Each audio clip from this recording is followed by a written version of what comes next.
सभापती महोदय, माननीय राज्यपालांच्या अभिभाषणावर अभिनंदनाचा जो प्रस्ताव आहे त्या संदर्भात जी काही चर्चा झाली त्या चर्चेमध्ये सन्माननीय श्री प्रवीण दरेकरजी, सन्माननीय विरोधी पक्षनेते अंबादास दानवेजी, डॉक्टर मनीषाताई कायंदे, श्री अमोल मिटकरीजी, श्री रमेश दादा पाटीलजी, श्री प्रसाद लाडजी, श्रीमती उमा खापरेजी या सर्व सन्माननीय सदस्यांनी या ठिकाणी सहभाग घेतला, सूचना केल्या, काही टीका केली, काही अभिनंदन केलं आणि काही प्रश्न देखील उपस्थित केले। विशेषतः माननीय विरोधी पक्षनेत्यांनी ट्रिलियन डॉलर इकॉनॉमीच्या संदर्भातला एक मुद्दा या ठिकाणी उपस्थित केला।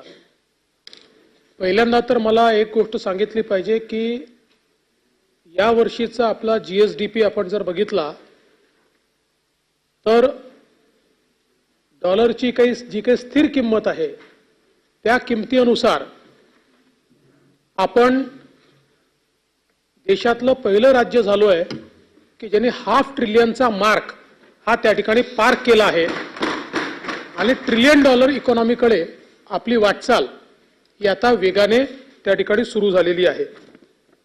आज आपण बघितलं तर जगामध्ये 19 देश केवळ असे आहे की ज्यांची इकॉनॉमी ट्रिलियन डॉलरची आहे आणि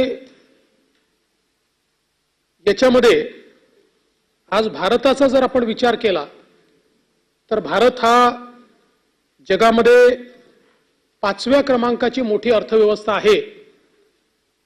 अमेरिका, चीन, जर्मनी आणि जपान याच्यानंतर भारताचा क्रमांक लागतो आणि भारत वेगाने 5 ट्रिलियन इकॉनॉमीकडे वाटचाल करतोय आणि 2028 साली भारत हा 5 ट्रिलियन इकॉनॉमी चा देश असेल अशा प्रकारे आता सर्व लोक त्या ठिकाणी सांगतायत। आपला देखील प्रयत्न आहे की महाराष्ट्र हा पुढच्या 3, 4, 5 वर्षामध्ये ट्रिलियन डॉलर इकॉनॉमी झाला पाहिजे आणि त्याकरता एक चांगला रोड मॅप आपण तयार केलेला आहे। आपण जर बघितलं तर भारताची वाटचाल काय बघा, 1947 स्वातंत्र्य मिळालं तेव्हापासून 2014 पर्यंतचा जो काळ आहे, 47 ते 2014 भारताची इकॉनॉमी 2 ट्रिलियनची झाली आणि 2014 ते 2024 या 10 वर्षामध्ये ती 4 ट्रिलियनची झाली।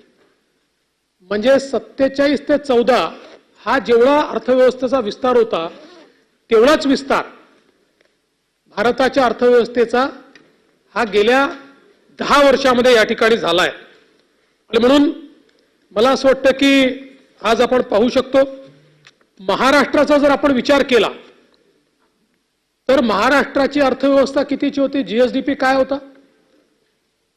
2013-14 साली महाराष्ट्राचा जीएसडीपी होता 16.49 लाख कोटी, म्हणजे 16.5 लाख कोटी। गेल्या 10 वर्षात तो किती वाढलाय? तो 16.5 लाख कोटीवरनं तो 40.70 कोटीवर गेलाय, म्हणजे 40.5 लाख कोटी। म्हणजे किती वाढ आहे गेल्या 10 वर्षातली? 24 लाख कोटीची वाढ आहे। 16 लाख कोटीवरनं 10 वर्षामध्ये आपल्या अर्थव्यवस्थेचा विस्तार हा 40.70 लाख कोटीवर गेलाय। याचा अर्थ महाराष्ट्राची अर्थव्यवस्था किती वेगाने विस्तारित होते आहे आणि म्हणून 5 ट्रिलियन इकॉनॉमीचं जे आपण ट्रिलियन डॉलर इकॉनॉमीचं जे आपण स्वप्न या ठिकाणी बघितलेलं आहे ते याकरताच अत्यंत महत्त्वाचं आहे। आज मला सांगितलं पाहिजे की आपण या अर्थव्यवस्थेला ट्रिलियन डॉलर अर्थव्यवस्था करण्याकरता एक राज्याची इकॉनॉमिक ॲडवायझरी काउन्सिल तयार केली होती। या इकॉनॉमिक ॲडवायझरी काउन्सिलने एक रोड मॅप आपल्याला तयार करून दिला। इकॉनॉमिक ॲडवायझरी काउन्सिल जी आहे त्याचे प्रमुख टाटा सन्सचे जे अध्यक्ष आहेत चंद्रशेखरनजी ते त्याचे अध्यक्ष होते।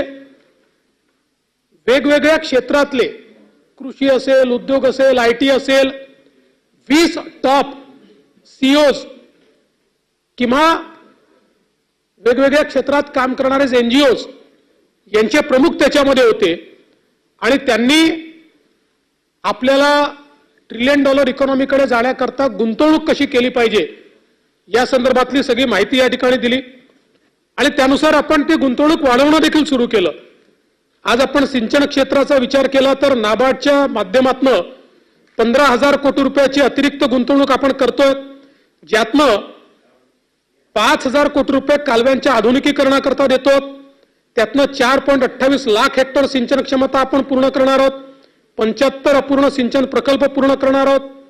ऊर्जा आणि हवामान बदल आणि कृषी या क्षेत्रामध्ये जवळपास 1.1 अब्ज डॉलरची गुंतवणूक ही आपण त्या ठिकाणी करतो. ते पुढे मी कुठे करतो हे देखील सांगणार आहे.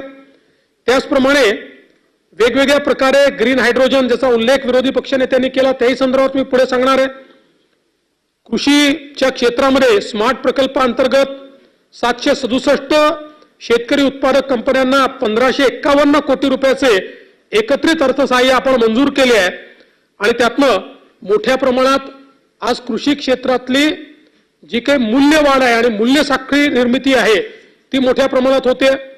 पोखरा 2च्या अंतर्गत $700 मिलियन गुंतवणूक आपण या ठिकाणी करतोय, ज्याच्यामुळे जवळपास 7,000 गावांना सॅच्युरेशन पद्धतीनं सर्व गोष्टी त्या ठिकाणी आपण उपलब्ध करून देतो. आरोग्याच्या क्षेत्रामध्ये एशियाई विकास बँकेच्या सहाय्याने $500 मिलियन प्रकल्प आपण मंजूर करून घेतलाय.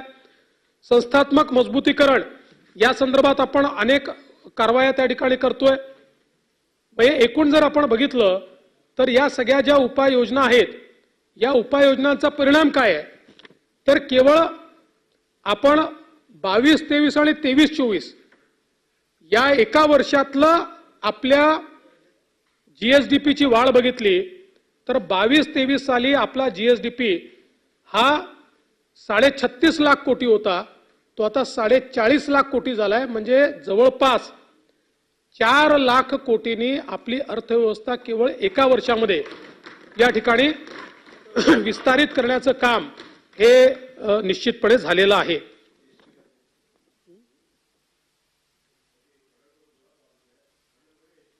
आणि एसटीचं तर आपण पूर्ण कायापालटच करतोय.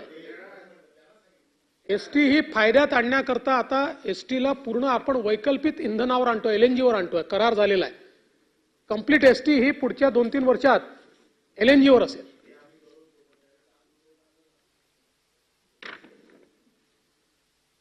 त्यामुळे आपण जर बघितलं तर या ठिकाणी आपल्या राज्याच्या अर्थव्यवस्थेचा वृद्धी दर देखील जवळपास देशाच्या वृद्धी दराप्रमाणेच आहे.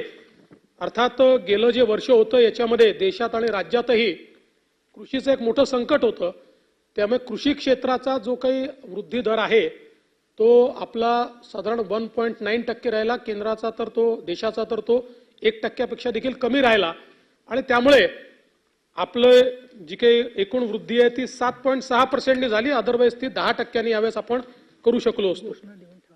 आता या ठिकाणी काही विषय अजून आले. गुंतवणुकीच्या संदर्भात देखील सांगितलं पाहिजे की विशेषतः एफडीआयच्या संदर्भात आपल्याला कल्पना आहे की 2013-14 जर आपण बघितलं तर आपण 6व्या क्रमांकावर एफडीआय मध्ये होतो.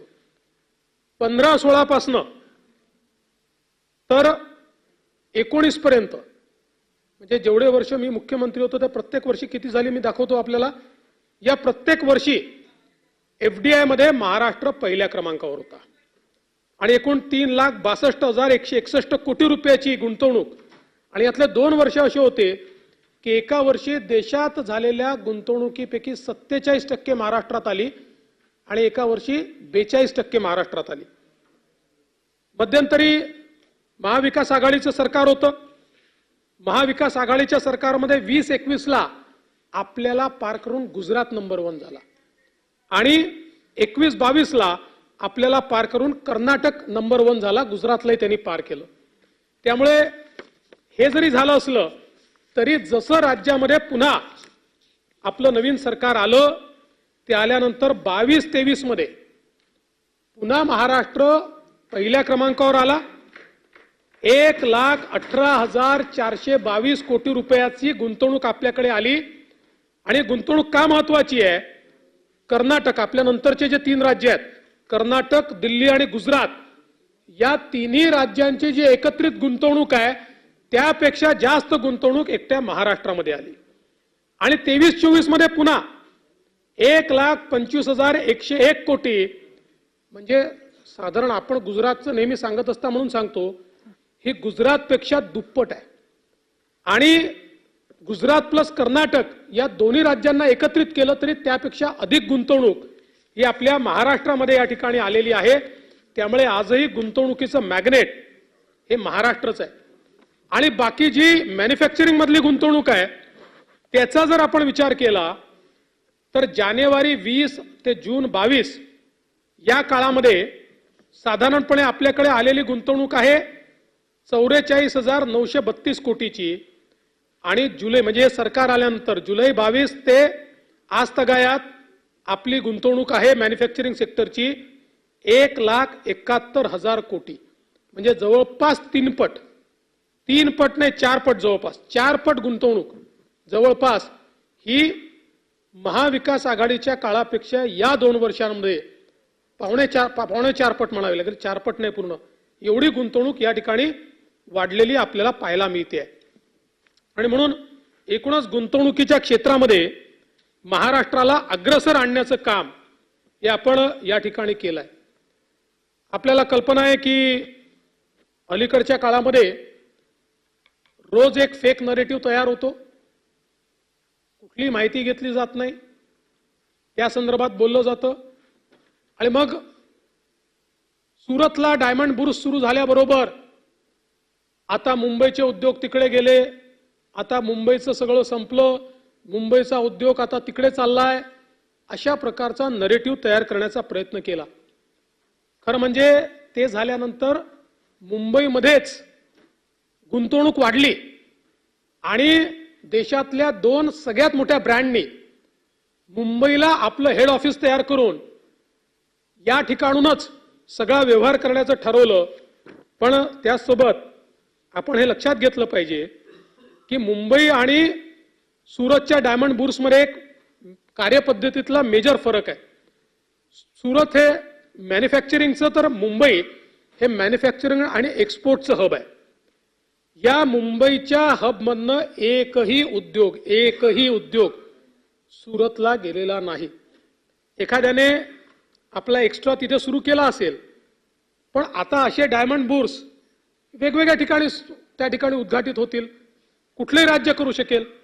त्यांनी केला म्हणजे आपले जातील असं समजण्याचं कारण नाही आहे. आणि म्हणून आपण जर बघितलं तर भारतामध्ये $38 बिलियन इतकी जेम्स अँड ज्वेलरीची निर्यात ही एकट्या मुंबईतनं होते, जी एकूण निर्यातीच्या 75% आहे. सुरतचा निर्यातीचा वाटा किती आहे? 12% वाटा आहे. जयपूरचा 3% आहे. पॉलिश डायमंड जे आहेत त्याच्यामध्ये एकूण निर्यातीपैकी 97% निर्यात ही एकट्या मुंबईतनं होते. आणि खरं तर या ठिकाणी सांगितलं पाहिजे की कोविडच्या काळामध्ये आपण भारत डायमंड बुर्सला निर्यातीची परवानगी उशिरा दिली. तोच एक काळ असा आहे की ज्यावेळी आपली निर्यात ही 97%वरून 94%वर आली आणि सुरतची निर्यात वाढून 6%वर गेली. अदरवाईज आपण जर बघितलं तर आता 23-24 मध्ये आपली निर्यात 97.13% आहे आणि सुरतची निर्यात ही 2.57% केवळ या ठिकाणी आहे. आपण जर स्टडेड गोल्ड ज्वेलरी याची निर्यात बघितली तर यामध्ये देखील आपली निर्यात 67% आहे आणि त्यांची निर्यात 10% आहे. प्लेन गोल्ड ज्वेलरीमध्ये देखील त्यांच्या कितीतरी पट ही आपली या ठिकाणी निर्यात आहे. आता मुंबईचा जेम्स अँड ज्वेलरी पार्कला देखील आपण मान्यता दिली आहे, त्यांना जागा दिलेली आहे, त्याला एक्स्ट्रा FSI दिलेला आहे, वीज दरात सवलत दिलेली आहे. जवळपास या ठिकाणी मोठ्या प्रमाणात गुंतवणूक होणार आहे. आणि एवढंच नाही तर आता लॅब ग्रोन डायमंड हा जो प्रकार आलाय, या प्रकाराकरता देखील आपण त्यांना एक FSI एक्स्ट्रा याकरता दिलाय की जो त्यांनी पूर्ण लॅब ग्रोन डायमंड करता या ठिकाणी वापरायचा आहे. अगदी ऑक्टोबरमध्ये आपण बघितलं मलबार गोल्डने 1700 कोटी रुपयाची गुंतवणूक मुंबईमध्ये केली आहे आणि त्यांनी सांगितलं की आमचं, आणि ही देशातली नंबर 2 ची कंपनी आहे, त्यांनी सांगितलं आता आमचे सगळे ऑपरेशन हे मुंबईतनं चालतील. त्याचप्रमाणे तनिष्कनी सुद्धा डायमंडच्या क्षेत्रामध्ये मोठी गुंतवणूक या ठिकाणी मुंबईमध्ये त्यांनी केलेली आहे.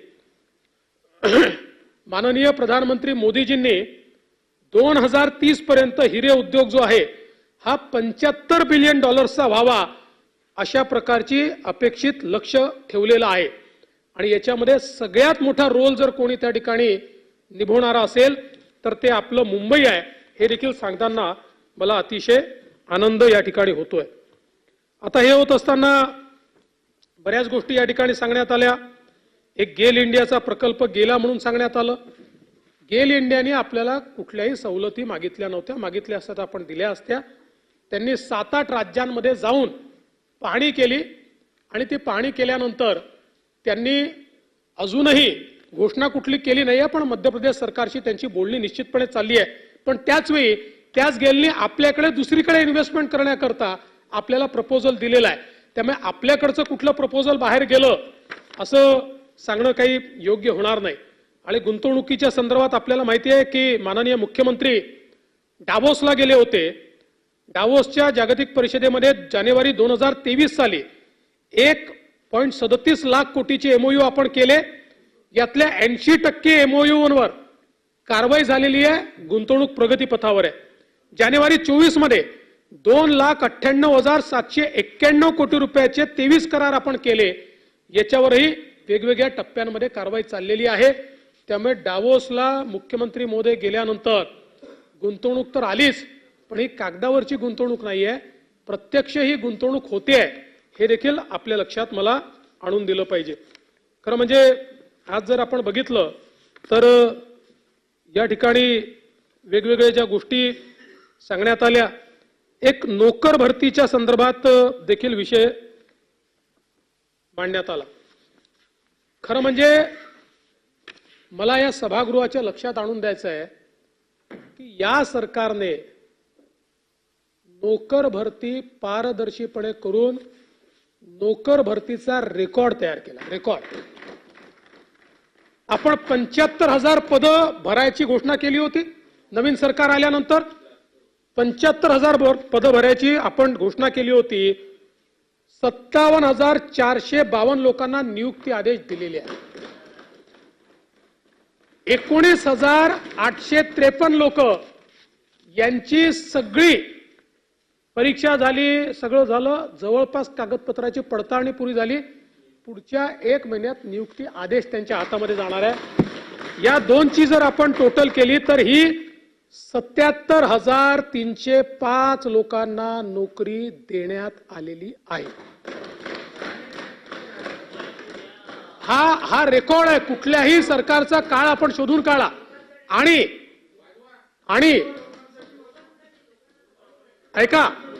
ऐका आणि आता ज्याची कारवाई सुरू आहे, जी पुढच्या 3 महिन्यात आपण संपवू, अशी पदं आहेत 31,201. म्हणजे 2 वर्षाच्या काळात, 2.25 वर्षाच्या काळात 1 लाख लोकांना नोकरी देण्याचा विक्रम, सरकारी नोकरी देण्याचा विक्रम या सरकारने केलाय. आणि हे सगळं करत असताना आपण जर बघितलं, काही नरेटिव्ह देखील तयार होतात. म्हणून मला या ठिकाणी सांगितलं पाहिजे की साधारणपणे आपण किती लोकांची परीक्षा घेतली माहिती आहे? आपण परीक्षा घेतली जवळपास 70 लाख विद्यार्थ्यांची. म्हणजे 69,15,471, 59,15,471. यातल्या काही लोकांनी 4-4 दिले असतील, 5-5 दिले असतील, पण एवढ्या परीक्षा आपण घेतल्या आणि ही पदं आपण त्या ठिकाणी भरली. आणि या परीक्षा घेत असताना या सरकारमध्ये पेपर फुटीची एकही घटना नाही. एकही नाही. एकही पेपर, जुन्या सरकारच्या काळातल्या सगळ्या घटना मी घेऊन आलो आहे पेपर फुटीच्या. एक नाहीये. ऐका पूर्ण ऐकून घ्या, मी सांगतो.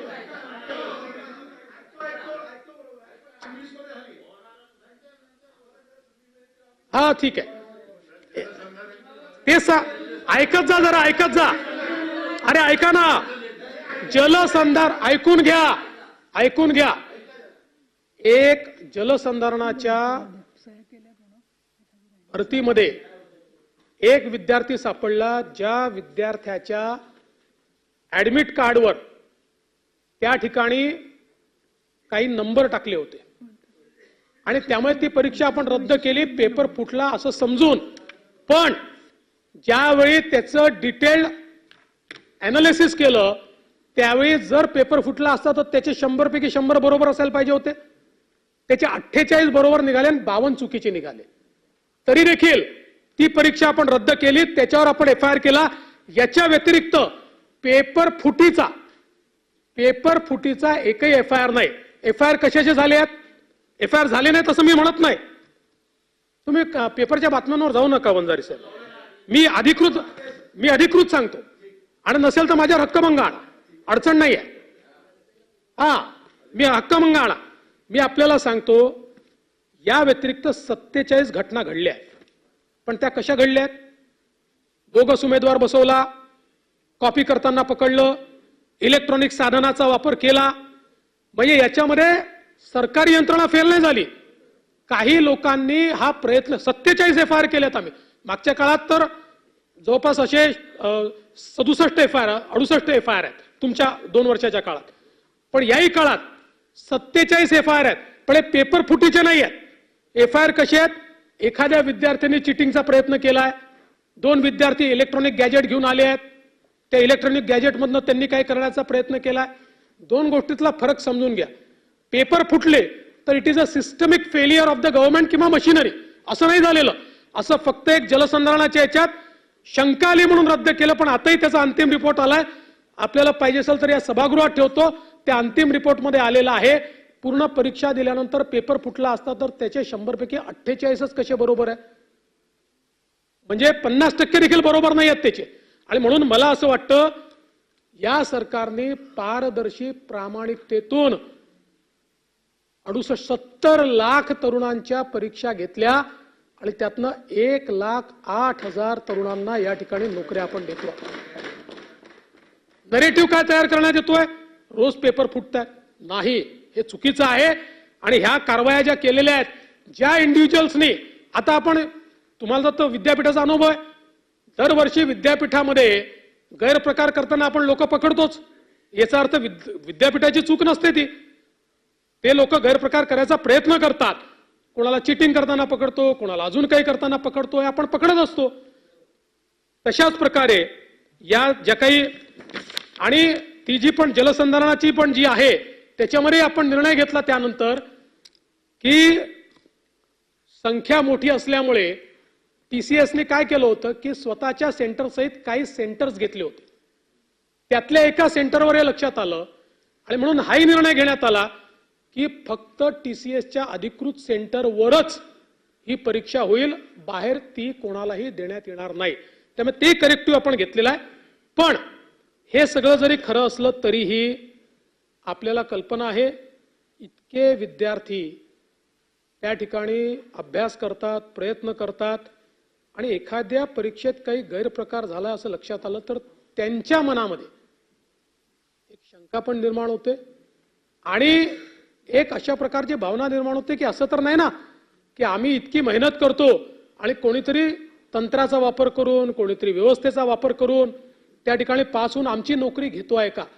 आणि म्हणून राज्य सरकारने हा देखील निर्णय घेतला आहे की परीक्षेतल्या गैरप्रकारांच्या विरोधात एक कायदा आपण तयार करतो आहोत आणि याच अधिवेशनामध्ये हा कायदा आणण्याचा आपला मानस आहे, जेणेकरून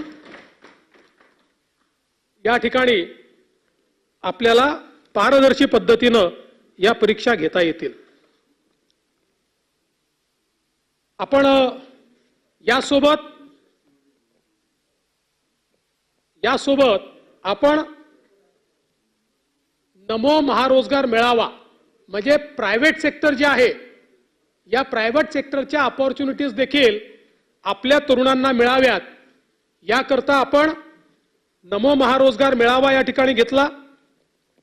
जवळपास 23-24 या वर्षामध्ये आपण जे या ठिकाणी मेळावे घेतले, याच्यामध्ये वेगवेगळ्या मेळाव्यांमध्ये आता माझ्याकडे सगळी माहिती आहे की एकेका मेळाव्यात सगळ्यांची एकत्रित माहिती, आता एवढी माहिती देण्याच्या ऐवजी हो, ठाण्याला जो झाला त्याच्यामध्ये 17,529 लोकांना त्या ठिकाणी नोकऱ्या मिळाल्या। बारामतीला जो झाला त्याच्यामध्ये अंतिम निवड झालेले 1285 उमेदवार होते। नगरला जो झाला त्याच्यामध्ये अंतिम निवड झालेले 1954 उमेदवार होते। त्याचबरोबर 8,549 उमेदवारांनी स्वयंरोजगार घेतला। त्याचप्रमाणे लातूरला जो झाला त्याच्यामध्ये 4,548 लोकांना त्या ठिकाणी नोकऱ्या मिळाल्या। नागपूरला जो झाला त्याच्यामध्ये जवळपास 11,000 लोकांना ऑफर लेटर त्या ठिकाणी मिळाले आणि त्यातले 6,000 लोकांना स्वयंरोजगार त्या ठिकाणी मिळाला।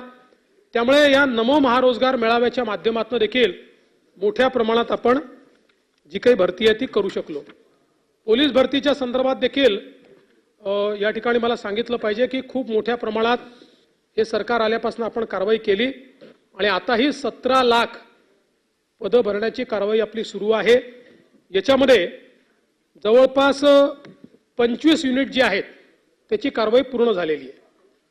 यावेळेस काही लोकांनी असा देखील आक्षेप घेतला की पावसाळ्याच्या काळात आपण का करताय, परंतु ते करण्याचं कारण एवढंच होतं की समजा आता आपण केलं नाही आणि पावसाळ्यानंतर केलं तर आचारसंहिता लागली तर हे वर्ष पूर्ण चाललं जाईल आणि मग त्या उमेदवारांना दुसरी संधी मिळत नाही। जे उमेदवार शेवटच्या वर्षामध्ये असतात, एक वर्ष जर निघून गेलं तर त्यांना पुढची संधी त्या ठिकाणी प्राप्त होत नाही आणि म्हणून आपण आपल्या सगळ्या युनिट्सला सांगितलं की ज्या युनिटमध्ये अशी भरती करताना शक्य आहे जिथे चाचण्या फील्डच्या, कारण सगळीकडे युनिफॉर्म आपल्याकडे पाऊस नसतो, काही ठिकाणी उशिरा पाऊस असतो, त्यामुळे पावसाची परिस्थिती पाहून त्या प्रकारे आपण करावी आणि मला आनंद वाटतो की 25 युनिटनी तर आपली जी काही भरती प्रक्रिया आहे ती अगदी अंतिम स्टेजला त्या ठिकाणी नेलेली आहे आणि जवळपास आपण जर बघितलं तर या ठिकाणी 55% आपली प्रक्रिया ही मैदानी चाचणीची पूर्ण झाली आहे आणि बाकी पण चाचणी ही या ठिकाणी पूर्ण होते आहे।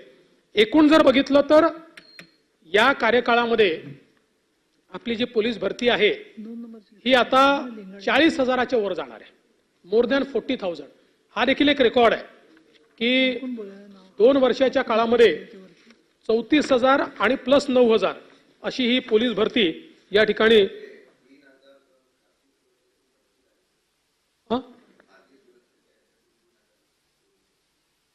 चेक केलं पाहिजे, मला आता नाही पण असू शकतं। म्हणजे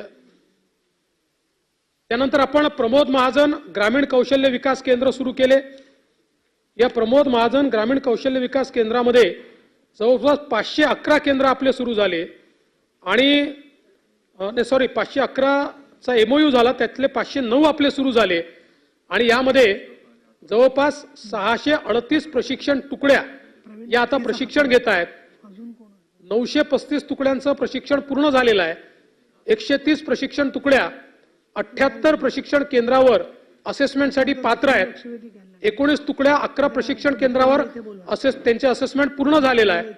यामध्ये एकूण नोंदणीकृत उमेदवार जे आहेत 21,126 उमेदवार आहेत की ज्यांना या ठिकाणी हे प्रशिक्षण देण्यात आलेलं आहे आणि आता आपल्याला कल्पना आहे की राज्य सरकारने जी नवीन योजना आणलेली आहे या योजनेमुळे सगळ्या प्रशिक्षित लोकांना त्या ठिकाणी 10,000 रुपये महिन्याचा स्टायपंड, 10,000 रुपये महिन्यापर्यंत 10 लाख मुलांना देण्याचा निर्णय हा आपल्या राज्य सरकारने दिलेला आहे। त्यामुळे आता प्रशिक्षण घेतलेल्या तरुणांना त्या ठिकाणी निश्चितपणे मोठ्या प्रमाणात नोकरी मिळेल अशा प्रकारचा विश्वास हा या माध्यमातून मी व्यक्त करतो।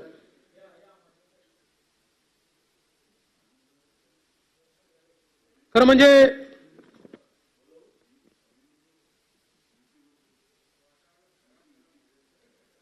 माननीय विरोधी पक्षनेत्यांचं मी एका गोष्टीकरता आभार मानेन की त्यांनी आपल्या भाषणामध्ये सांगितलं की जलयुक्त शिवार योजना जर नीट राबवली गेली असती तर पाण्याची कुठेही कमतरता नसती त्याबद्दल मी त्यांचे आभार मानतो. कारण हे खरंच आहे की मध्यंतरीच्या काळात 2.5 वर्ष आपण ही योजना बंद करून ठेवली होती. ते इन्क्वायरी झाली पण खोदापाड चुहा भी नाही निकला, त्याच्यामुळे तो काही प्रश्न नाही आहे. पण मला असं वाटतं की माननीय विरोधी पक्ष नेत्यांना या योजनेचं महत्त्व कळलं हे अत्यंत महत्त्वाचं आहे. शेवटी राज्याचा विकास हा एकटा सत्ता पक्ष करत नसतो, सगळ्यांना मिळून करायचा असतो. त्यामुळे काही चांगल्या योजनांवर सहमती झाली तर ते राज्याच्या हिताचं असतं.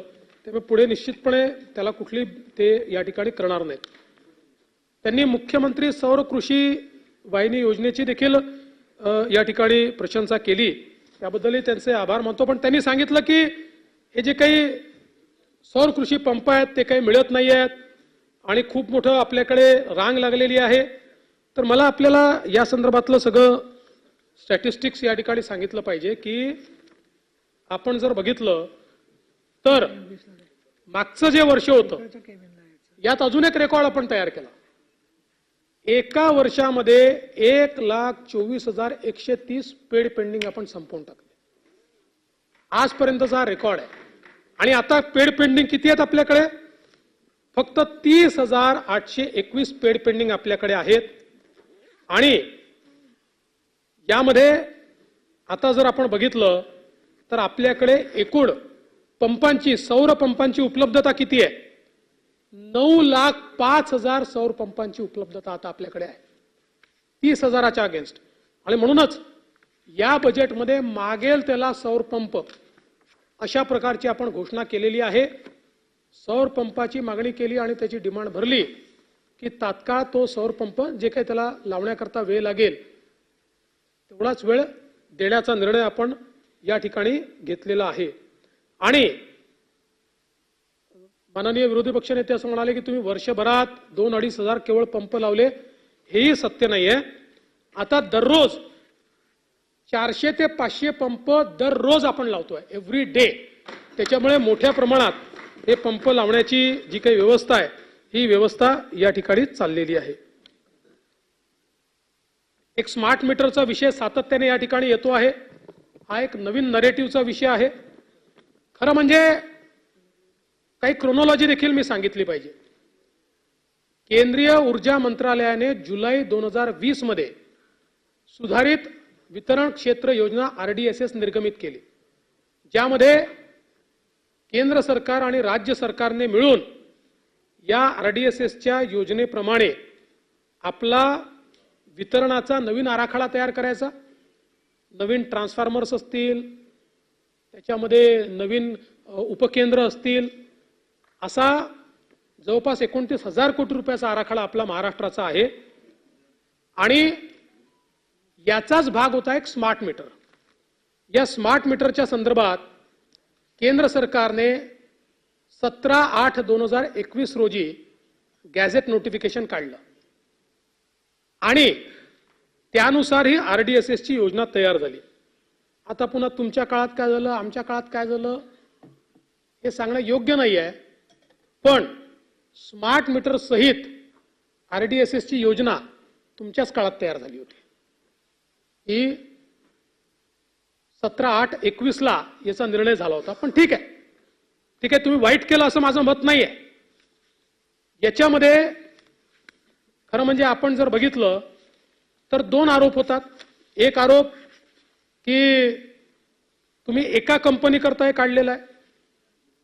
आपण जर बघितलं तर याचे जे टेंडर निघाले, या टेंडरमध्ये आपल्याकडे एकूण 5 कंपन्यांना हे टेंडर मिळालेले आहे, ज्याच्यामध्ये NCC आहे, अडानी आहे, मॉन्टे कार्लो आहे, जीनस आहे आणि एक नाव जरा ते नीट लिहिलं नाही, अशा या कंपन्यांना हे काम मिळालेलं आहे. एकट्या एका कंपनीला मिळालेलं काम नाहीये.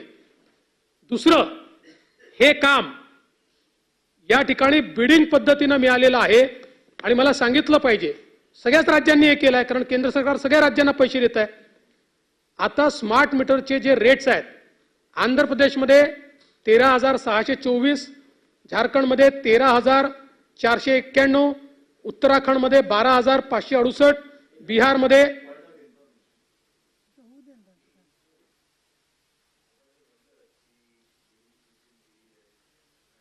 आहे की एकाच कंपनीला का देतोय?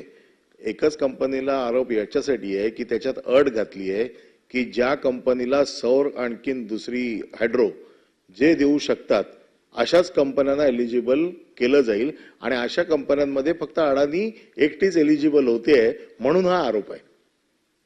नाही परब साहेब, थोडं ब्रीफिंग चुकलंय.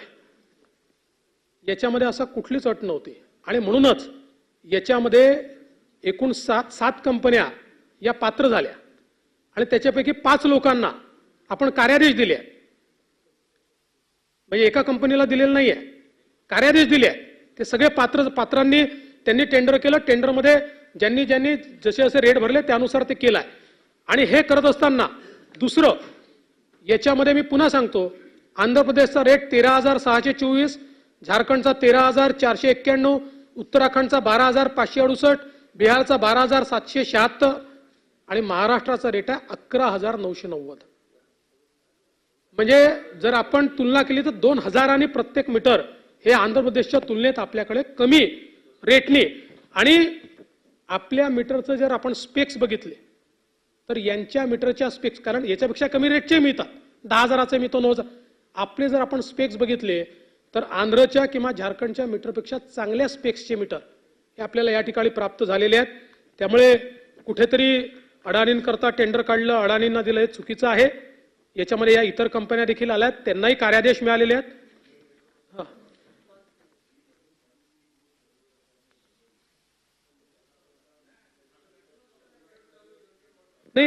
नाही त्यातही नाही त्याचंही मी नंतर उत्तर देतो. आता मी पण तुम्हाला ऑफ हँड एवढंच सांगतो की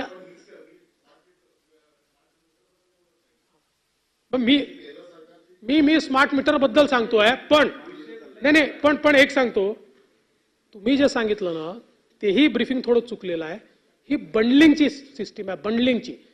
बंडलिंगची सिस्टीम काय आहे की आपल्याला विजेचे दर जर कमी आणायचे असतील तर समजा एखादा पंप स्टोरेज आहे, तर पंप स्टोरेज सोबत आपण सोलर बंडलिंग करतो. ही सिस्टीम CERC दिलेली आहे किंवा MERC दिलेली आहे. त्यांचं म्हणणं काय आहे की रेट्स हे पुढच्या 15-20 वर्षाकरता आरीचे एका फ्लोअरवर असले पाहिजेत आणि त्यासोबत एखाद्या आरीमध्ये रेट जर जास्त येत असतील तर जिथे रेट कमी येतात अशा आरीचं त्याच्याशी बंडलिंग केलं पाहिजे. आणि ते बंडलिंग केलं तर तुम्हाला पुढचे 15 वर्ष एक फ्लोर रेट मिळतो. अशा प्रकारे त्यांनी काढलाय. आणि त्याही टेंडरमध्ये तेही आपलं निघायचं आता, MERC कडे मंजुरीला गेलाय, पण त्याच्यामध्ये पात्र 6 कंपन्या आहेत, एकटे अडाणी नाही आहेत. कॉम्पिटिटिव्ह बिडिंग आहे, पण तो वेगळा विषय आहे. आता सगळ्यात महत्वाची गोष्ट, राज्य सरकारने निर्णय घेतलेला आहे सर्वसामान्य ग्राहकांना प्रीपेड स्मार्ट मीटर बसवण्यात येणार नाही. त्यामुळे हा नरेटिव्ह आता बंद करा. या सभागृहाच्या फ्लोअरवर सांगतोय, सर्वसामान्य ग्राहकांना स्मार्ट प्रीपेड मीटर लावण्यात येणार नाही. हे आता कुठे लावण्यात येणार आहे? बसवलेच नाहीये. काळजी करू नका, तुम्ही बसवलेच नाहीये. आता कुठे बसवले जातात माहितीये का? नाही आता पहिल्यांदा तर असं ठरलं की याचं टेस्टिंग कुठे करायचं, तर महावितरणचे जे कर्मचारी आहेत यांचे जे घर आहेत त्या ठिकाणी पहिल्यांदा हे लावायचे असं ठरलं. आणि हे कुठे कुठे लागणार आहेत, तर सिस्टीम मीटरिंगच्या अंतर्गत सबस्टेशन मधील सर्व फीडरवर, तसेच वितरण रोहित्रांवर, डिस्ट्रीब्युशन ट्रान्सफॉर्मर आणि सर्व सरकारी कार्यालयांमध्ये स्मार्ट मीटर बसवण्यात येणार आहे. स्मार्ट मीटर बसवताना त्यात बिघाड झाल्यास तो दुरुस्त करून पूर्ववत करण्याची जबाबदारी पुढचे 10 वर्ष ही निविदाकाराची आहे. आणि सगळ्यात महत्त्वाचं काय आहे, निविदाकाराला कुठलंही अपफ्रंट पेमेंट याच्यामध्ये नाही. आपण पेमेंटच करत नाहीये. हे टॉटेक्स मॉडेलवर आहे, म्हणजे capital expenditure plus operation and maintenance. हे 10 वर्षापर्यंत त्यांनी देखभाल दुरुस्ती करायची आहे आणि सर्व्हिस लेवल अग्रीमेंट आपण करतोय, त्यातनं त्याला ते पैसे परत मिळणार आहे. त्यामुळे याच्याकरता MSEDCLला म्हणजे महावितरणला कुठलं कर्ज घ्यायचं नाहीये, कुठल्या कर्जाची उभारणी करायची नाहीये, कुठलं पेमेंट त्याच्यामध्ये करायचं नाहीये. आणि जी मी ज्या कंपन्या सांगितल्या त्या सगळ्या कंपन्या, त्या कंपन्या नाही 7 आल्या होत्या, त्यातल्या 5. हा,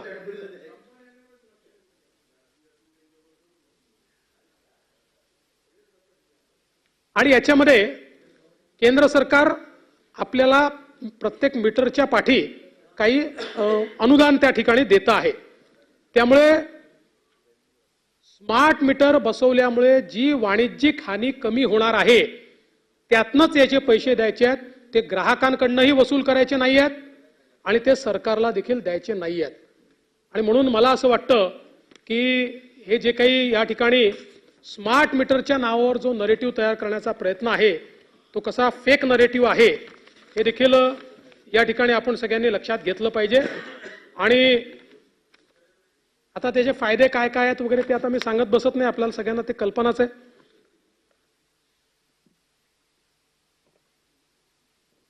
एक माननीय विरोधी पक्षनेत्यांनी किसान सन्मान योजनेच्या संदर्भातला मुद्दा उपस्थित केला होता.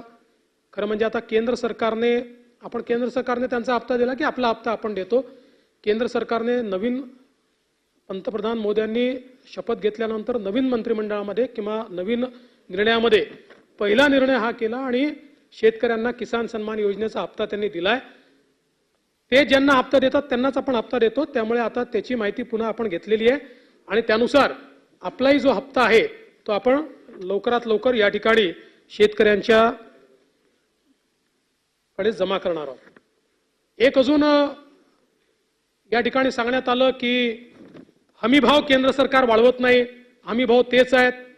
आणि म्हणून आपल्याला मला लक्षात आणून दिलं पाहिजे की 22-23 मध्ये सोयाबीनचा हमी भाव होता 4,300, 23-24 मध्ये तो झाला 4,600 आणि आता तो झाला जवळपास 4,892, म्हणजे जवळपास 4,900. म्हणजे मागच्या वर्षी तो 300 रुपयांनी वाढवला, याही वर्षी तो 292 रुपयांनी वाढवला. मूगच्या संदर्भात तो होता 7,755, तो मागच्या वर्षी केला 8,858, म्हणजे 803 रुपयांनी मूगचा प्रति क्विंटल या ठिकाणी हमीभाव जो आहे तो वाढवलाय आणि आता पुन्हा तो 124 रुपयांनी वाढवलाय. उडीदच्या संदर्भात तो मागच्या वर्षी वाढवला 350 रुपयांनी, या वर्षी वाढवला 450 रुपयांनी. तूरच्या संदर्भात मागच्या वर्षी वाढवला 400 रुपयांनी, या वर्षी वाढवला 550 रुपयांनी. त्याचबरोबर कापूस मध्यम धागा हा मागच्या वर्षी वाढवला 540 रुपयांनी, या वर्षी वाढवला 401 रुपयांनी. लांब धागा मागच्या वर्षी वाढवला 640 रुपयांनी आणि यावर्षी वाढवला 501 रुपयांनी. त्यामुळे हे जे काही या ठिकाणी सांगण्यात आलं, अजून डिटेल खूप आहेत माझ्याकडे, ते सगळे काही मी सांगत बसत नाही.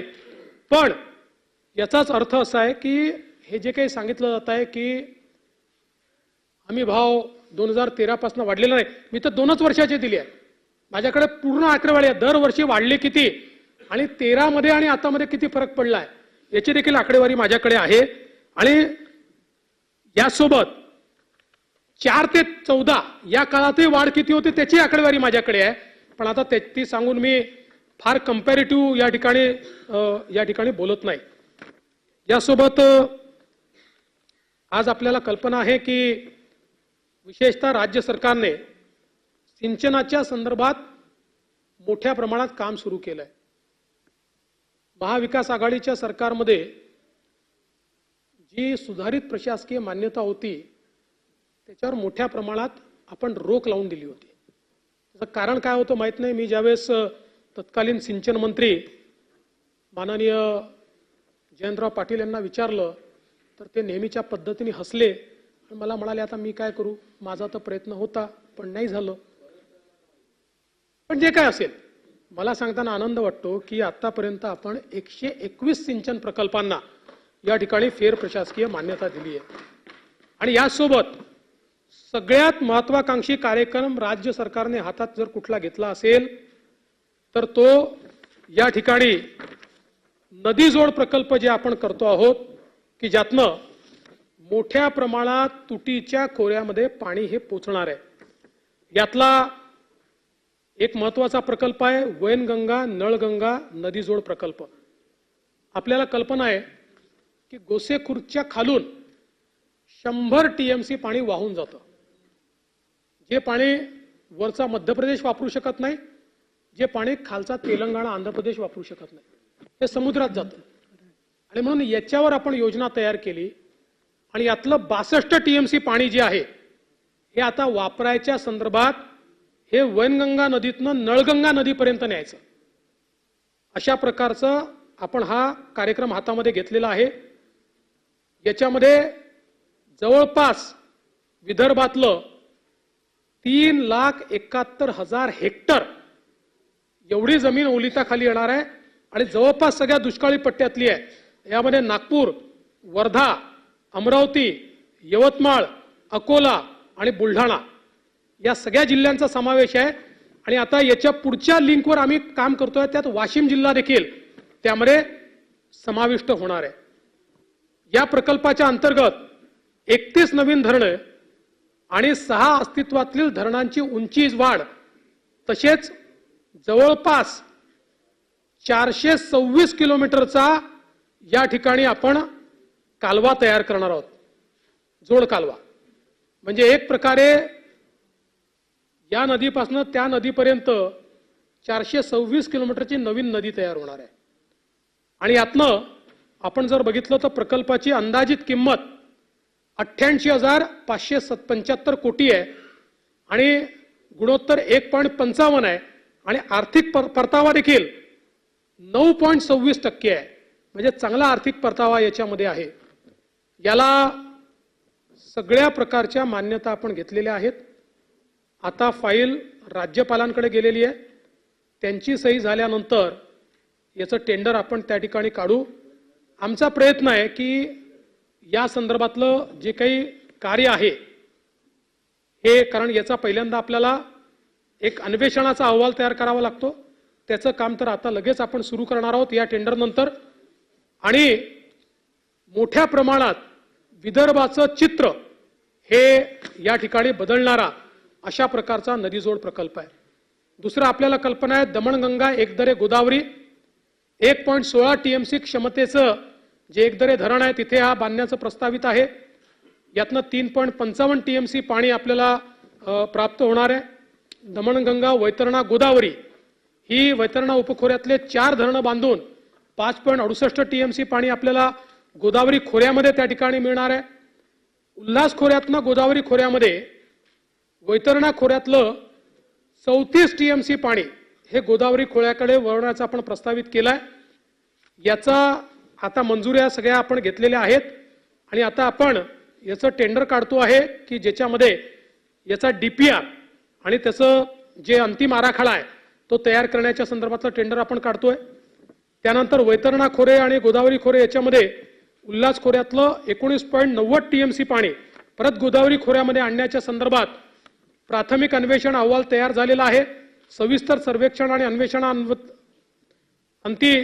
त्याचं जे काही अंदाजपत्रक आहे ते तयार करण्यात आलेलं आहे आणि आता जस्ट हे मान्यतेकरता शासनाकडे आलेलं आहे. कोकणातनं तापी खोऱ्यामध्ये जे पाणी न्यायचं आहे ज्याच्यामध्ये नार पार गिरणा हा देखील एक अत्यंत महत्वाचा प्रकल्प आहे, ज्यातनं पश्चिमी वाहिनी नार पार आणि औरंगा या नदी खोऱ्यातनं 10.64 TMC पाणी वापर हा प्रस्तावित आहे. या प्रकल्पामुळे नाशिक जिल्ह्यातला कळवण, देवळा, मालेगाव तालुक्यातील मोठा भाग, जळगाव जिल्ह्यातील काही भाग असा एक मोठा भाग आहे की ज्याला या ठिकाणी फायदा होणार आहे. जवळपास मालेगाव तालुक्यात कळवण, देवळा, मालेगावमध्ये 25,000 हेक्टर, जळगाव जिल्ह्यात 17,000 हेक्टर, स्थानिक वापर 7,000 हेक्टर असं जवळपास 49,000 हेक्टर जमिनीला याचा लाभ होणार आहे. या योजनेत 9 नवीन धरणं आपण त्या ठिकाणी तयार करतो आहोत आणि त्यातनं तापी खोऱ्यातलं पाणी चकणापूर धरणामध्ये आपण आणण्याची योजना तयार केली आहे. 7,015 कोटी रुपयाची याची किंमत आहे आणि याचा आर्थिक परतावा 11% आहे. त्यामुळे अतिशय फिजिबल अशा प्रकारचा खरं म्हणजे हा प्रकल्प त्या ठिकाणी आहे आणि याला देखील SLTCने मान्यता दिलेली आहे आणि आता MWRRA कडे गेलाय. पुढच्या 15 दिवसात त्याची देखील मान्यता ही आपण घेणार आहोत. त्यामुळे बेगारी चर्चेची आता माहिती पूर्ण नाही आहे माझ्याकडे, पण त्याचं काम सुरू केलंय आपण. त्यामुळे जवळपास या सरकारने तुटीच्या खोऱ्यामध्ये वाहून जाणारं पाणी, अतिरिक्त खोऱ्यातलं पाणी, हे सगळं जवळपास या ठिकाणी 1.5 लाख कोटी रुपये खर्च करून आणण्याचा निर्णय घेतलेला आहे. त्याच्या सगळ्या कारवाया या आता अंतिम टप्प्यामध्ये आहे आणि मला विश्वास आहे की येत्या वर्षभरामध्ये, यावर्षी त्याचं सगळं आपण संपवू. कारण याच्यातला सगळ्यात क्रिटिकल भाग जो असतो, जसा आपण जर विचार केला तर हा जो वैनगंगा नळगंगा प्रोजेक्ट आहे, याचा DPR आणि अन्वेषण याला 1600 कोटी रुपये खर्च आहे.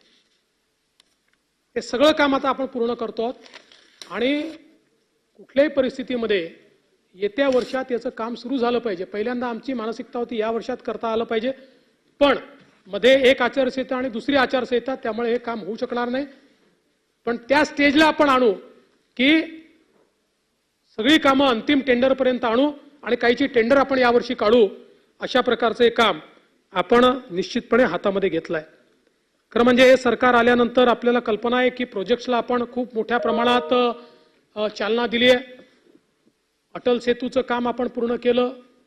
कोस्टल रोडचं काम बऱ्याच प्रमाणात पूर्ण झालं आहे. उरलेलं काम त्या ठिकाणी पूर्ण होत आहे.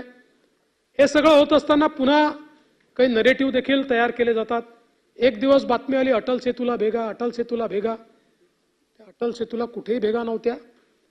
अप्रोच रोड जो असतो, त्या अप्रोच रोडची एक साईड ती थोडी आत घुसली होती. आणि हे अनेक वेळा होतं ज्यावेळेस आपण एम्बँकमेंट करून रोड तयार करतो, त्यावेळी त्याच्या साईड्स या पहिल्या पावसात कधी कधी कमी अधिक होतात. अर्थात त्याही व्हायला नको, पण अटल सेतूला कुठे भेग नाही, खड्डा नाही, काही नाही. त्याचे फोटो देखील मी आणलेले आहेत, ते देखील मी आपल्याला सगळे दाखवू शकतो. या अटल सेतूमुळे मुंबई आणि नवीन मुंबई जोडलं गेलं, मुंबई आणि रायगड जोडलं गेलं. आपली नेक्स्ट ग्रोथ जी आहे ही आता त्या भागामध्ये येणार आहे आणि मोठ्या प्रमाणात व्हॅल्यू क्रिएशन हे त्या भागामध्ये होणार आहे. आणि दुसरीकडे आपल्याला कल्पना आहे की जो आपला कोस्टल रोड आहे, हा कोस्टल रोड बांद्रे वर्सोवाचं काम चाललंय. वर्सोवापासून मड याचं टेंडर आता अवॉर्ड स्टेजला आहे आणि मडपासनं पलीकडे उत्तन आणि उत्तनपासनं विरार याचाही आराखडा आपण तयार केलाय. मी ज्यावेळी जापानला गेलो होतो त्यावेळी जापानच्या जायकाने त्याच्याकरता तत्वतः फंड देण्याची मान्यता दिलेली आहे. त्याची प्रोसेस जवळजवळ 30,000 कोटी रुपये त्याला लागणार आहेत. जसं आपल्याला ट्रान्स हार्बर लिंकला म्हणजे अटल सेतूला जायकाच्या जापानने पैसे दिले, तसेच त्याला देखील ते द्यायला तयार आहेत. त्यामुळे एक ईस्टर्न साइडची कनेक्टिव्हिटी नरिमन पॉइंट पासून विरारपर्यंत सीमलेस कनेक्टिव्हिटी त्या ठिकाणी तयार होणार आहे. आणि आपल्याला कल्पना आहे केंद्र सरकारने वाढवण बंदराला देखील मान्यता दिली आहे. 76,000 कोटी रुपयाचं बंदर आहे. आपण लक्षात घेतलं पाहिजे की गेले 30-40 वर्ष मुंबईच्या आणि महाराष्ट्राच्या अर्थव्यवस्थेला JNPT पोर्टने सपोर्ट केला. कारण देशाच्या कंटेनर ट्रॅफिकच्या 65% कंटेनर ट्रॅफिक एकटं JNPT पोर्ट सांभाळते. आता जे वाढवण बंदर आहे हे JNPT पेक्षा 3 पट मोठं बंदर आहे आणि देशातल्या कुठल्याही बंदरापेक्षा जास्त डीप ड्राफ्ट, हा नॅचरल डीप ड्राफ्ट हा वाढवण बंदराला आहे. त्याच्यामुळे जगातलं मोठ्यातलं मोठं जहाज देखील त्या बंदरावर येऊ शकतं आणि इतक्या मोठ्या प्रमाणात आपल्या अर्थव्यवस्थेला त्याचा फायदा होणार आहे. आणि हे करत असताना संकल्पना तर 25-30 वर्षाची होती. थांबली का होती? कारण डहाणू नॅचरल एरियातनं राईट ऑफ वे होता आणि डहाणू अथॉरिटीने त्याला स्थगिती दिली होती. मी मुख्यमंत्री असताना आम्ही हा निर्णय केला की आपल्याला याला नवीन राईट ऑफ वे शोधता येतो का. आणि मग आम्ही एक नवीन राईट ऑफ वे शोधून काढला जो थेट समुद्रातनं आम्ही शोधून काढला. आणि त्यामुळे डहाणू नॅचरल एरियातनं जो राईट ऑफ वे होता त्याची आवश्यकताच भासली नाही. आणि म्हणून याला सुप्रीम कोर्ट अपॉइंटेड कमिटीने मान्यता दिली पर्यावरणाची आणि केंद्रीय पर्यावरण विभागाने देखील मान्यता दिली आणि आता हा पोर्ट आपण त्या ठिकाणी करतो आहोत. माझा विश्वास आहे पुढच्या 30 वर्षाची महाराष्ट्राची अर्थव्यवस्था जी आहे ही एकदा हा पोर्ट झाला की हा पोर्टच संचालित करेल आणि आपल्याला कल्पना आहे जगामध्ये आर्थिक महासत्ता त्याच आहेत की ज्यांच्याकडे पोर्ट लेड डेव्हलपमेंट आहे, ज्यांच्याकडे मोठे पोर्ट आहे. त्या मोठ्या पोर्टची कमतरता देशामध्ये होती. आपण सप्लाय चेनचा भाग बनू पाहतो आहोत पण आपल्या JNPT पोर्टवरील टर्न अराउंड टाइम फार मोठा आहे कारण पोर्ट कमी पडतं, पोर्ट कॅपॅसिटी कमी पडते. आज वाढवण बंदर ती कॅपॅसिटी तयार करणार आहे. त्यामुळे जसं मुंद्रा पोर्टने गुजरातला फायदा दिला, आपल्या JNPTने महाराष्ट्राला फायदा दिला, असं महाराष्ट्राला आता सर्वाधिक फायदा या वाढवण बंदरामुळे होणार आहे. आणि हे सगळं करत असताना निश्चित तिथल्या नागरिकांच्या, मासेमारी करणाऱ्यांच्या काही समस्या आहेत, त्यांच्याशी आम्ही चर्चा सातत्याने करतो. त्यांच्यातल्याही काही लोकांना आम्ही पटवून दिलं की त्यांचं नुकसान न करता हे सगळं आम्ही त्या ठिकाणी करणार आहोत. त्यामुळे मला असं वाटतं की निश्चितपणे महाराष्ट्राच्या हिताकरता एक अत्यंत मोठा निर्णय हा वाढवण बंदराच्या माध्यमातून या ठिकाणी घेण्यात आलेला आहे. मला सांगितलं पाहिजे की राज्य सरकारने अनेक चांगल्या योजना या ठिकाणी आता घोषित केल्यात. माझी बहीण लाडकी किंवा माझी लाडकी बहीण एक अत्यंत महत्वाकांक्षी योजना महाराष्ट्र सरकारने घोषित केली आहे. या योजनेच्या अंतर्गत आता काल त्यात काही बदल करण्यात आले आहे. 21 वर्षापासून 65 वर्षापर्यंत ज्या महिला आहेत या महिलांना 2.5 लाख रुपयाच्या आत ज्यांचं उत्पन्न आहे 1500 रुपये महिना देण्याचा निर्णय घेण्यात आलाय.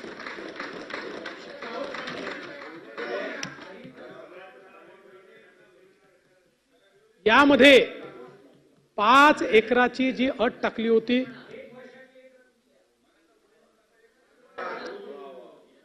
भाऊ 5 एकराची जी अट टाकली होती ती अटही काढून टाकण्यात आलेली आहे. आणि नाही आणि दुसरं हे देखील काल सांगण्यात आलेलं आहे, आपण जाहीर केलंय 15 दिवस नाही 60 दिवस अर्ज करण्याकरता दिलेले आहे. 60 दिवसामध्ये जे अर्ज करतील त्यांना 1 जुलैला त्यांनी अर्ज केला असं समजून 2 महिन्याचं पेमेंट मिळेल. ऑगस्ट नंतर जे अर्ज करतील त्यांना ते अर्ज करतील त्या दिनांकापासून या संदर्भातलं पेमेंट मिळेल. अशा प्रकारचा निर्णय हा करण्यात आलाय. यासोबत डोमिसाईलचा दाखला हा एक प्रश्न त्या ठिकाणी निर्माण झाला होता.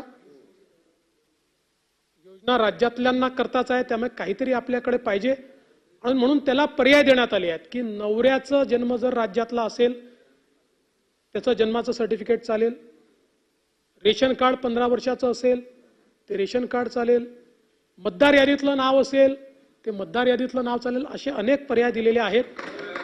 त्यामुळे आता रांगांमध्ये उभं राहून बरं इन्कम सर्टिफिकेटचं देखील क्रायटेरिया आता काढून टाकला. जवळपास आपले केशरी कार्ड आणि पिवळे कार्ड याच्यामध्ये राज्याचे 7.5 कोटी लोक जवळपास कव्हर होतात. त्यांच्याकरता आता इन्कम सर्टिफिकेटची अट काढून टाकण्यात आली. त्यांच्याकडे जे रेशन कार्ड आहे त्यांना त्या रेशन कार्डावरच ही योजना या ठिकाणी मिळणार आहे.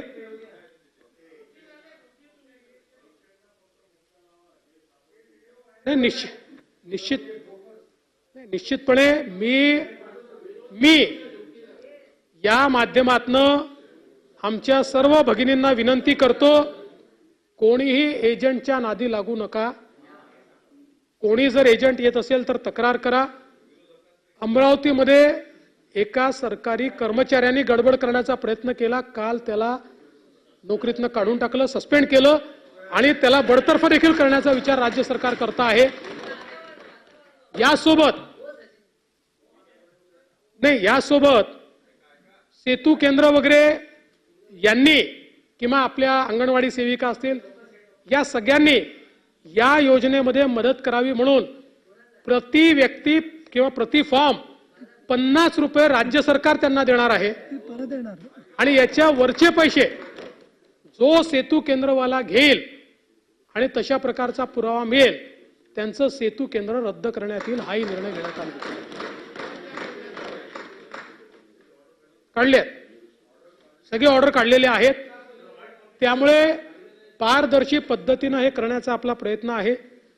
अर्थात सुरुवातीच्या काळात काही अडचणी येतात, कारण शेवटी आपण ऑनलाईन पद्धतीने या सगळ्या गोष्टी, ऑफलाईनही चाललाय पण ऑनलाईन जेवढं होईल तेवढं जास्त लवकर आपल्याला पैसे देता येतील. त्यामुळे जेवढं जास्तीत जास्त ऑनलाईन करता येईल तेवढा आपला प्रयत्न आहे. आता हे खरं आहे की एकाच दिवशी खूप लोक तुटून पडतात त्याच्यावर, किंवा खूप सेतू केंद्रवाले एका वेळी जेव्हा लॉग इन करतात तर सुरुवातीच्या काळामध्ये काही काळ आपल्याला ते सर्व्हर स्लो झालाय वगैरे असं पाहायला मिळतं. आता त्याही अडचणी काढल्या, जिथे अडचणी दिसत आहेत त्या अडचणी दूर करण्याचा आपला प्रयत्न आहे. त्यामुळे निश्चितपणे ऑगस्ट महिन्यापासून माझी लाडकी बहीण, मुख्यमंत्री माझी लाडकी बहीण योजना, या योजनेचे पैसे हे लाभार्थ्यांचे आणि एक मोठी मागणी येत होती की याचा मिसयूज होऊ नये म्हणून एका कुटुंबामध्ये 2 महिलांना देण्याचा निर्णय झालेला आहे. एक विवाहित असेल तर एक अविवाहितला देखील देण्याचा निर्णय त्या ठिकाणी झालेला आहे. त्याच्यामुळे याच्यात कुठली डिस्पॅरिटी किंवा आम्ही कुटुंब नियोजन करून चूक केली का असा जो सवाल येतो त्या सवालाचं देखील उत्तर हे या प्रश्नाच्या माध्यमातून आपण दिलेलं आहे. यासोबत आपल्याला माहिती आहे की मुलींकरता जी काही 50% शिष्यवृत्ती होती ती आता 100% देण्याचा निर्णय हा राज्य सरकारने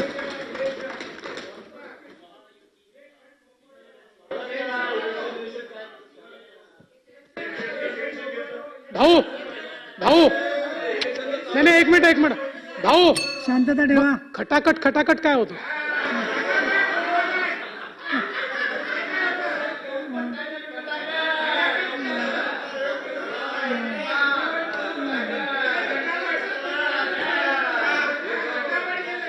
माननीय विरोधी पक्षनेत्यांनी विद्यार्थ्यांच्या गणवेशाच्या संदर्भातला मुद्दा देखील उपस्थित केला होता. पहिल्यांदा सरकारने निर्णय केला की सर्व विद्यार्थ्यांना त्यांची जात धर्म काही न पाहता 100% विद्यार्थ्यांना गणवेश देण्याचा निर्णय राज्य सरकारने घेतला. त्या संदर्भात अतिशय पारदर्शी पद्धतीनं या ठिकाणी प्रक्रिया राबवण्यात आली आणि या संदर्भात देखील काल तर खालच्या सभागृहामध्ये माननीय मुख्यमंत्र्यांनी ड्रेसच्या क्वालिटीत काय फरक पडलाय हे देखील या ठिकाणी सांगितलेलं आहे. यासोबत काही योजना अजून माननीय मुख्यमंत्र्यांनी घोषित केल्यात.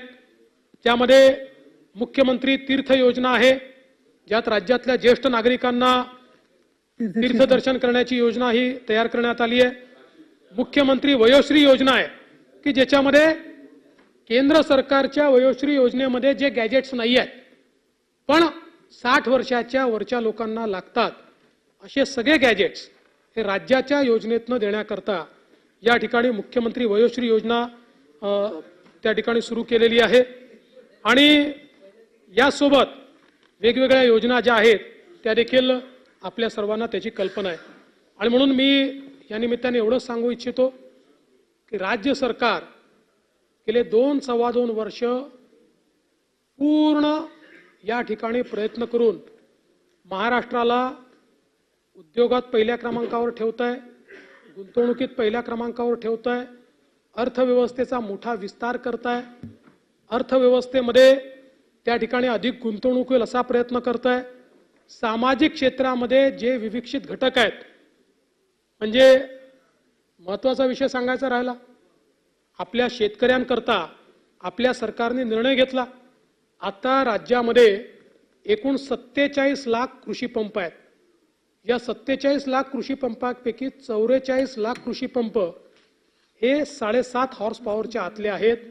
या 47 लाख कृषी पंपांपैकी 44 लाख कृषी पंपाला यापुढे वीज बिल माफ करण्यात आलेलं आहे.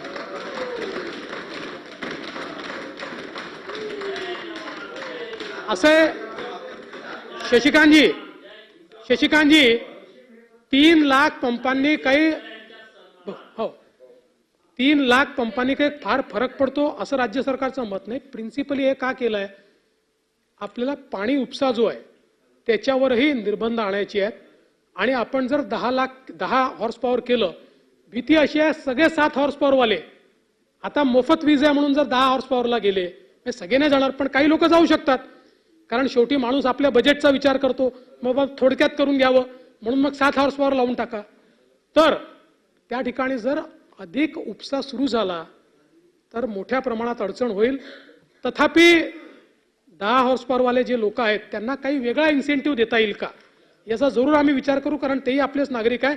पण याच्या मागची भावना त्यांना बाजूला ठेवणं अशी नाही आहे. याच्या मागची भावना पाण्याचा उपसा हा थोडा रेग्युलेट राहायला पाहिजे एवढीच भावना आहे. त्यामुळे आमच्या शेतकऱ्यांना मोठा दिलासा देण्याचं काम हे राज्य सरकारने या ठिकाणी केलेलं आहे. आणि म्हणून मला असं वाटतं की सन्माननीय मुख्यमंत्र्यांच्या नेतृत्वात अतिशय धडाडीनं आणि वेगाने हे सरकार काम करत आहे. हे शक्य आहे की काम करत असताना काही चुका आमच्या हातून होत असतील, आपण त्या पॉइंट आउट करून दिल्या तर त्या चुका आम्ही सुधारू. आमचं असं मत नाही की आम्ही सगळ्यात हुशार आहोत, आम्हाला सगळं समजतं. आमच्या हातूनही चुका होऊ शकतात. विरोधी पक्षाचं काम आहे, तुम्ही जर राजकारण न आणता आम्हाला जर योग्य चूक समजावून सांगितली, आमच्या लक्षात आणून दिली, तर ती चूक देखील आम्ही सुधारण्याकरता या ठिकाणी निश्चितपणे तयार आहोत. आपल्याला सगळ्यांना जनतेकरता काम करायचं आहे. आणि म्हणून जनसामान्यांचं बजेट आणि जनसामान्यांच्या योजना, महाराष्ट्राला पुढे नेणाऱ्या योजना, महिला, शेतकरी, युवा, SC, ST या सगळ्यांना पुढे नेणाऱ्या योजना या ज्या राज्य सरकारने सुरू केलेल्या आहेत याचं आपण सर्वांनी स्वागत करावं. आणि मी पुन्हा एकदा आपल्याला विनंती करतो, माननीय राज्यपालांच्या अभिभाषणावर जो आभाराचा ठराव या ठिकाणी मांडण्यात आलेला आहे, एकमताने तो ठराव आपण सर्वांनी मान्य करावा अशी मी आपल्याला विनंती करतो.